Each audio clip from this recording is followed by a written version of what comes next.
combat-ready medical setups, which I would attach to, either a plate carrier or a chest rig, etc. First pouch I bought for that was a Blackhawk Tearaway med pouch. I'll show you how that comes off the setup. Initially, is your clip,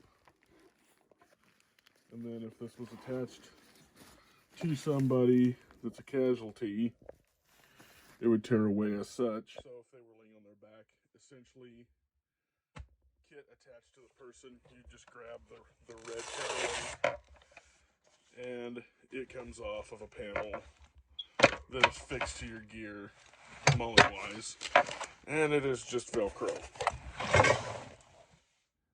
So this is still a work in progress. So on the inside, got a little ace bandage, triangular bandage, got some rolled gauze and individual packaging here, a Rat's Gen 3, or no, this is a Rat's Gen 2, this is kind of a bigger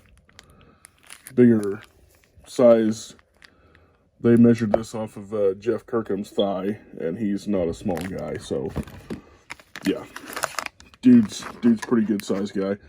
And I found a deal on these little trauma shears, so I bought like 9 of them. We got a compressed emergency compression bandage, just like a vacuum sealed job here. And let me pull this out. And we got the Recon Gen 3, which is just kind of a, in my opinion, an upgraded cat tourniquet. It's got a aircraft aluminum windlass on it. I haven't quite learned how to stage this thing properly to just pull out and open right up, but I've got it close. I just need to go look up some videos from somebody like Skinny Medic. I'm kind of new to having the combat medical stuff, so it's, like I said, a work in progress here building these kits. I made the mistake of ordering the big chest seals instead of the compact size. So I got these big monster chest seals, but I mean, better than nothing.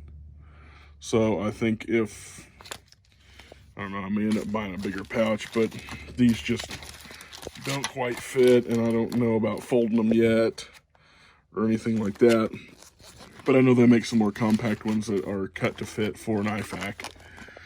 So I just kind of underestimated the size of these when I ordered them, and I got 2 sets of them. So I guess that'll just go in a sort of a medical bag when I get that going.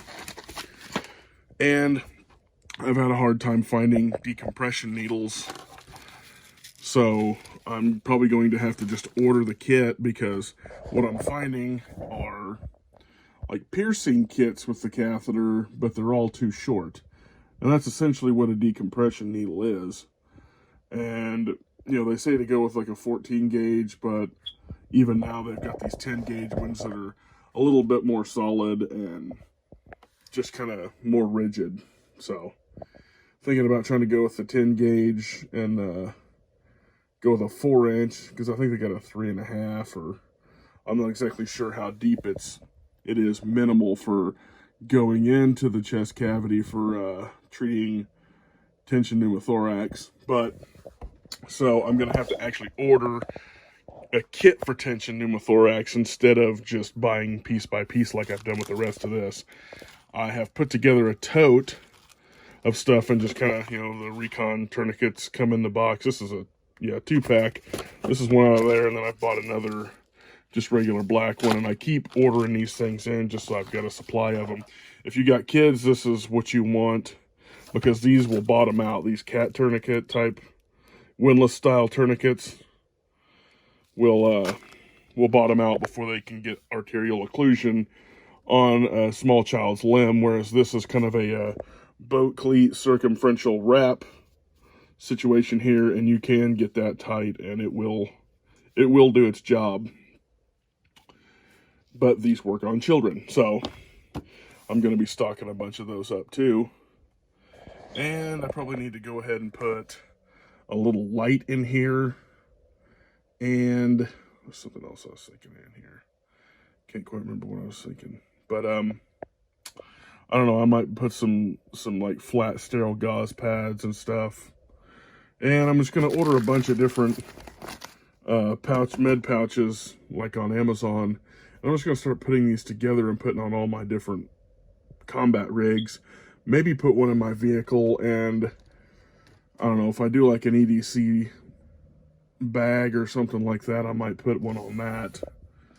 And just kind of, you know, have a little bit of everything for treating some serious trauma. And yeah, that's the gist of what we got going on with this right now. If you got any ideas, you know, leave them in the comments. But this is just kind of the beginnings of me putting together reasonable medical equipment for the dreaded, hope to God we don't get in a gunfight situation. But it's possible. As America continues to crap its pants and the economy go down the toilet, you never know. So, you might ought to get this while you can get it. And that's my IFAK setup so far. So I'll be ordering the smaller chest seals.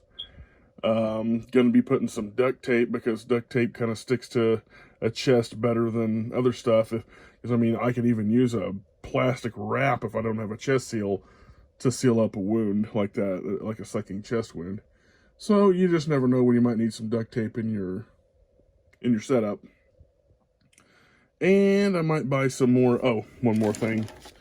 These bleed stop. I wouldn't use this on a super big wound, but I mean, you give yourself a reasonably bad laceration and you can use this stuff. But I would put, another thing I'm going to put in my kit are the Z-folded, either the C-Locks Z-folded quick clot type bandages where they've got it's C-Locks instead of quick clot, but basically serious hemostatic agent impregnated bandages to put on, you know, bullet hole type wounds or stuff like that, with it kind of up in the shoulder area, and for packing your serious gunshot wounds in the shoulder area, etc. But this will handle some pretty deep lacerations, stuff like that. And just for the home med kit and put back, we're going to be ordering suture kits, we're going to be ordering skin staplers, and cleaning supplies, gloves. And that's another thing I need to put in here, is some decent gloves, just in case I need to, you know, which this is usually to treat the person that this is attached to, if you're in a team unit of sorts. But, you know, everybody needs to have gloves in their setup. But this is, again, I don't necessarily think this is for serious gunshot wounds, but it will work for pretty serious laceration. But yeah, if you've got piping hot arcs of beautifully red blood spray, this is probably not for that. But you lay your hand open, you lay your arm open, put that on there, and you'll have a reasonably quick clotted wound. So, yeah. In the comments, you know, suggestions, comments, any of that, criticisms, please leave them there.